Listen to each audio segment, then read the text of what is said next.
We've got ourselves a new Superman movie. It's the talk of the town, so I'm going to rank all of the Superman movies. What's going on, guys? I'm Chris, and welcome back to another video. So today I've got my ranking of the live-action Superman movies, but I'm only talking about solo Superman movies. This obviously includes the newly released film directed by James Gunn. I am not including Batman v Superman because, frankly, I didn't want to have to talk about that movie. And is it a Batman movie? Is it a Superman movie? Is it a Wonder Woman movie? Who really knows? And I'm not talking about Zack Snyder's Justice League because that's not a Superman movie. Superman also appears at the post-credit scene of Black Adam. There's a version of Superman in The Flash. Those are not Superman movies, though. Before I get into this ranking, though, let me know your ranking of all the live-action Superman films down below, and of course, hit that like button, subscribe to that notification bell, and be on the lookout for more videos coming very soon. Without further ado, let's get down to business. And I want to emphasize again, this is just my ranking. This is how I feel, my personal opinion. Let me know yours, your ranking of these movies down below. But in dead last for me, pretty easily, is going to be Superman 4: The Quest for Peace. This is the last of the Christopher Reeve films that came out in the late 80s, and from what I gather and the little intro that I got when I watched the movie on HBO Max,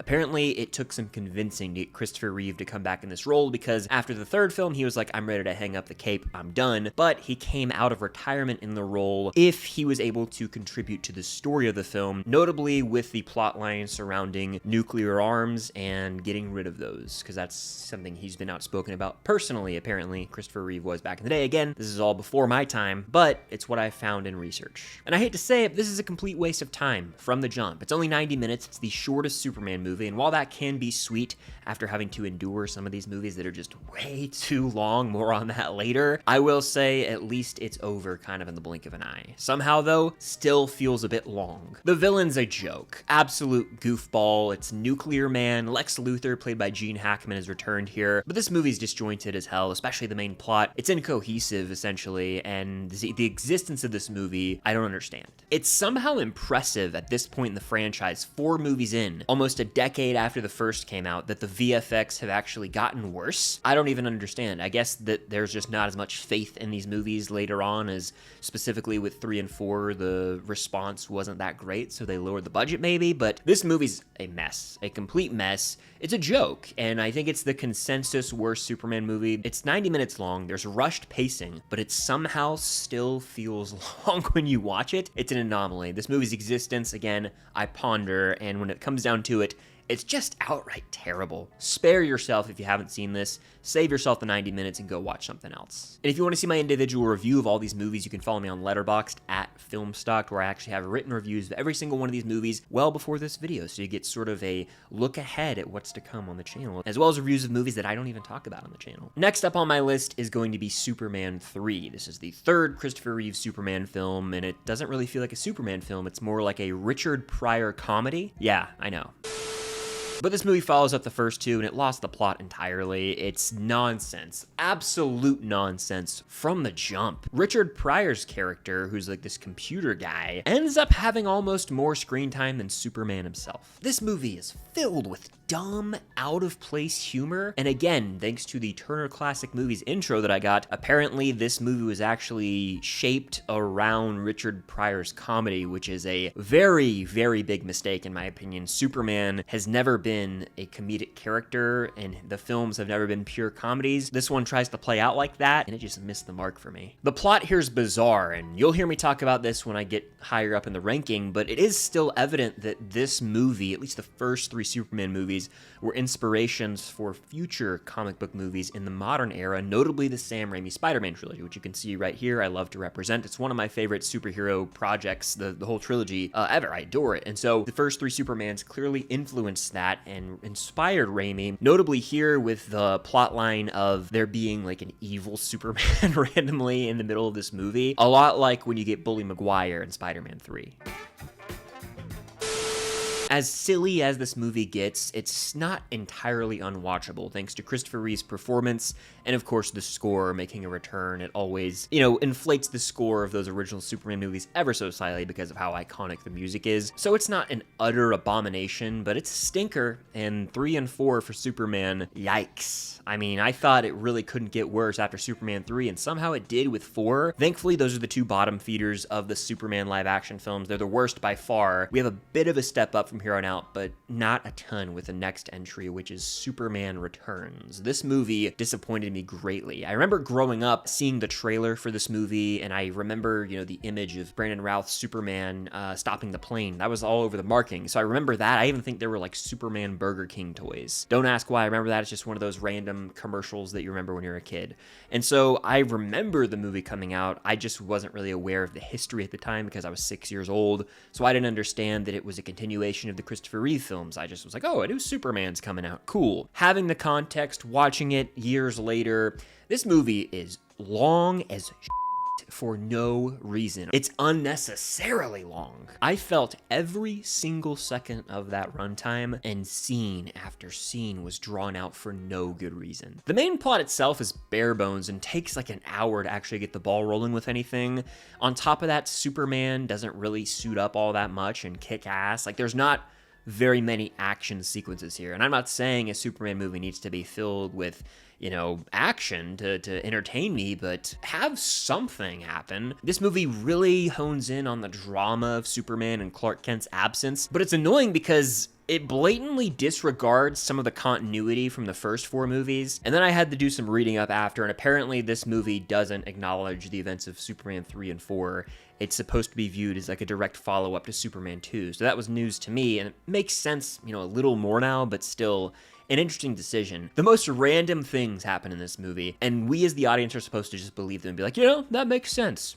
Yeah, Superman's just gonna go flying for 5 years and be off the grid, to try and find Krypton because astronomers said it might exist, so he had to go check for himself. Lex Luthor's back, played by Kevin Spacey in this movie, and I didn't hate the performance, but the character really didn't have much to do. And I've found oftentimes with Superman media now that Lex Luthor is basically just supposed to be the evil genius. That's it. There's not much else to him.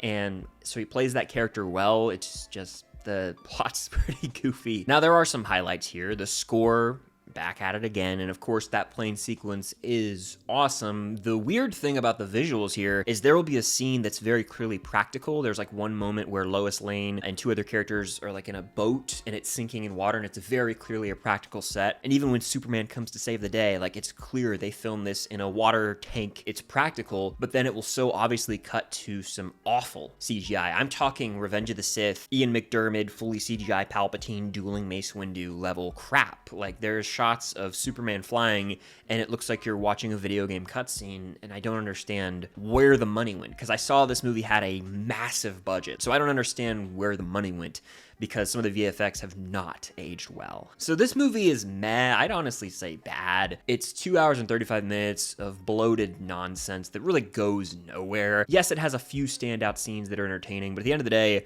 this movie is just boring as hell and not that memorable. Next up, we've got Man of Steel. This is a movie that I revisited for the first time in over a decade today as of filming this video, and it's frustrating to me because I think this movie has everything that it takes to be truly excellent.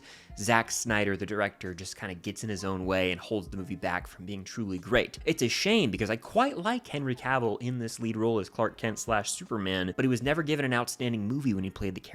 I really dig the casting of Russell Crowe as Jor-El. Even seeing Krypton like the opening 20 minutes, you can tell there's a vision there from Snyder, and the visuals are on point throughout the entire movie. I mean, some of the flight sequences in this film are sick. Like, you can't help but get chills, and you buy into this world that's created, but it just doesn't take things to the next level. Like I alluded to, there are genuinely compelling moments in this movie, but the clunky structure often diminishes them. Like, cutting back and forth between different points in time really hurts the overall flow of the narrative, in my opinion, and I wish that things weren't as muddled. Like, one moment we'll have Clark working on a boat, then boom, flashback to when he's a kid, boom, flashback to when he's a teenager, boom, flashback to when he's with his father. Then Lois is in the picture. It's disorienting in a sense because there isn't very clear flow. Like, one moment, Superman will just be suited up in another location in a new scene, and it'll be on a completely different side of the map. And you're just like, wait, that happened really, really fast, so it takes you out ever so slightly. I think they nailed the casting. I liked Amy Adams as Lois. Again, Cavill's great. Across the board, I even like Lawrence Fishburne as Perry White in the limited time he has on screen. I just get frustrated when I revisit this movie because it has all of the elements on paper to be a great comic book film. It just never reaches that height for me. Now, Hans Zimmer's score is special. I believe firmly, and in my opinion, it is one of the greatest movie scores ever composed. I listen to it quite frequently in my free time.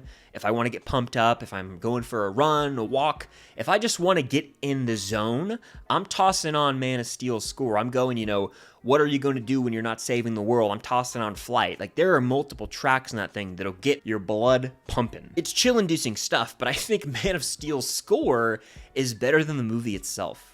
It's one of the few examples where, like, the score of a movie is a perfect 5 out of 5, and the movie is like a 3 out of 5. So Man of Steel is a step up from the previous Superman movies for sure, and there's a vision there from Snyder. I just don't think it reached its full potential, and it's frustrating again, because I want to love this movie. I know a lot of people do. I just can't say I outright love it. It's decent. It just gets in its own way too often because of Zack Snyder. Next up, we've got the newly released Superman, directed by James Gunn. I have a review linked up above if you want my full in-depth thoughts. This is a movie I've only seen once as of this ranking, so this is something that's clearly subject to change with multiple viewings of the film. But when it boils down to it, this movie succeeded with its biggest task, and that was to be a solid start and launching point for the new era of DC, and it does that. That's all it needed. If you look at what DC had been pumping out over the past 5 or so years, it was stinker after stinker. This is a very solid step in the right direction. The cast is stellar. Nicholas Hoult actually as Lex Luthor might be the best performance in the whole film. He's maniacal, dastardly, moments where you want to punch the guy in the face, but he plays the character so well. David Corenswet, to me, embodies what Superman should be, and then of course Rachel Brosnahan as Lois is awesome as well. I liked the smaller character moments in this movie more than like the big spectacle action in your face scenes.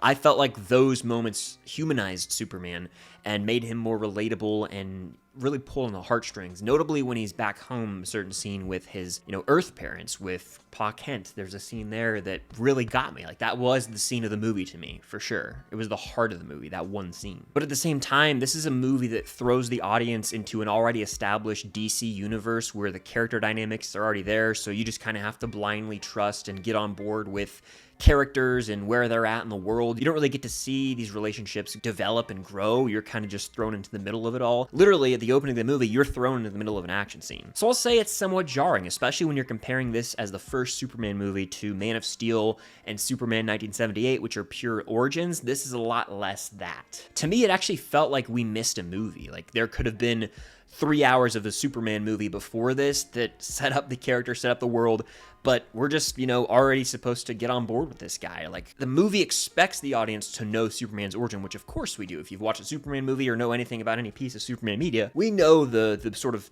gist of his origin, but this movie doesn't do as much of like the legwork to get the audience to fully buy into this specific version of Superman in the movie. Also, I wasn't crazy about some of the third act moments.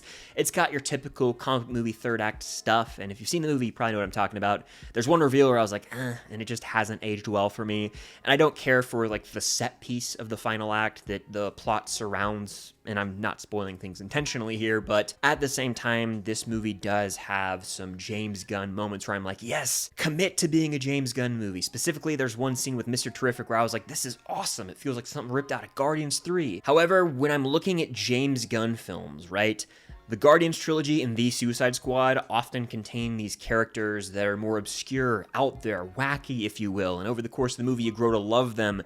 And there's like this unconventional family feel to all of those movies, whereas with Superman, he's a pretty cut and dry character. He's a vanilla guy. I'm not saying he's bland, but you could argue it, certainly. He's probably the least interesting main character of any James Gunn directed comic book film, so it's just different, and that's something that I had to get used to. This movie is unique. It's, wacky. It goes for it at times. I think there are even moments in this movie that if you stripped them and put them into a Marvel Cinematic Universe movie, people would probably tear them to pieces, but they're being a little more graceful and forgiving of it. It's just an observation I've had. But the big takeaway here is that this movie is inspiring. It is hopeful. There's a great message about humanity and how at the end of the day, people make mistakes. It's human nature, but it's about how you bounce back, how you adapt, how you put one foot in front of the other, get back up, and face adversity head on. So there's a hopeful message here. It's certainly a solid start for this new era of DC, again, especially when compared to what we had been getting year after year. It's Superman. You want it to be positive, more lighthearted, you're gonna get that. It's very comic booky. Everyone's been saying that. I think maybe ad nauseum, they kind of gone overboard with that whole thing, but by the time the credits rolled, hope was in the air. That's all you can ask for with a Superman movie. At number 2, my runner-up is going to be Superman 2. Full disclosure, I have not seen the Richard Donner cut. I'm just addressing the theatrical cut of the movie here. This is undeniably cheesy, but the first 2 movies really balance the cheesiness with like the heartfelt, hopeful moments as well. With Superman 2, it became even more apparent to me that the original Superman films were like the foundation for the Raimi trilogy and many modern-day comic book films, specifically with the plotline surrounding Clark willing to give up his powers so he can have like this romantic relationship with Lois. I just like the expansion of like the lore here though. We get more of like the Fortress of Solitude, Lex Luthor's back, General Zod returns here, so we're getting some like staple iconic Superman villains. There are some great moments with Clark and Lois. Maybe I'm a softie at heart, but I like the romance elements of this film. Superman might be the most charming he's ever been here, and Zod is a great villain. We get, again, more of that Lex Luthor stuff. There's your cheesy 80s comic book, cartoonish nature as well, and the VFX certainly haven't aged the best, but that to me adds to the charm. Of course, the VFX in 2025 are going to be tremendously better, as they should be, because technology's advanced. This is a solid sequel to that original Superman that, again, furthers the lore, gives us some iconic moments, and has that classic feel to it. I really dug the 1-2 punch of the first 2 movies, but my number 1 Superman movie right now is going to be Superman, the first movie from 1978. This is a classic comic book film that genuinely paved the way for every other comic book movie that would follow. I'm talking the Batman movies with Tim Burton directing. I'm talking the Raimi trilogy. I'm talking the MCU. I mean, this movie is the first of its kind, essentially, and without it, I don't know if we'd be able to talk about the MCU or the DCU because they might not exist. This movie's influence on the comic book movie genre is extremely evident, and it can't be overstated enough how important and influential Superman is. Now, that's not the only reason it's the best Superman movie to me. I think it's a near perfect origin. Not a perfect movie, but the origin elements really work for me. You get to see Marlon Brando as Jor-El and Krypton's destruction. We see Clark growing up in Smallville for a bit here at different phases of life. And then we get plenty of Clark Kent working at the Daily Planet before the movie sort of transitions into more of this Superman taking flight, saving the city movie. It takes its time giving us a backstory on who Superman is and functions really well as an origin story. Christopher Reeve perfectly portrays both Clark Kent and Superman. To me, he's the face of Superman in the media. I know Corenswet over the years could dethrone him, but right now, Christopher Reeve is the Superman. And I want to emphasize, it's undeniably dated with certain elements, specifically the VFX, but this did come out in 1978. However, the charm, the whimsy, the magical feel make up for that and then some, and the hopeful nature of the film really shines bright. Plus, John Williams is back at it again, delivering some of the most iconic themes of all time. You got the main theme here, you got Krypton, which plays at Georgia games, go Dogs. The score here gives me all the chills. Superman from 1978 is an inspiring watch. It's a movie that paved the way for comic book movies as we know them. It's the best Superman movie we've ever gotten, in my opinion, which is why I have it at the top of this list. But that's just my ranking of all the live-action solo Superman movies. Let me know yours in the comments down below. Where does James Gunn's Superman rank? Do you have Man of Steel above it or below it? Debate all you want in the comments down below, and of course, hit that like button. Subscribe to that notification bell, and be on the lookout for more videos coming very soon. But until next time, we'll see you guys later.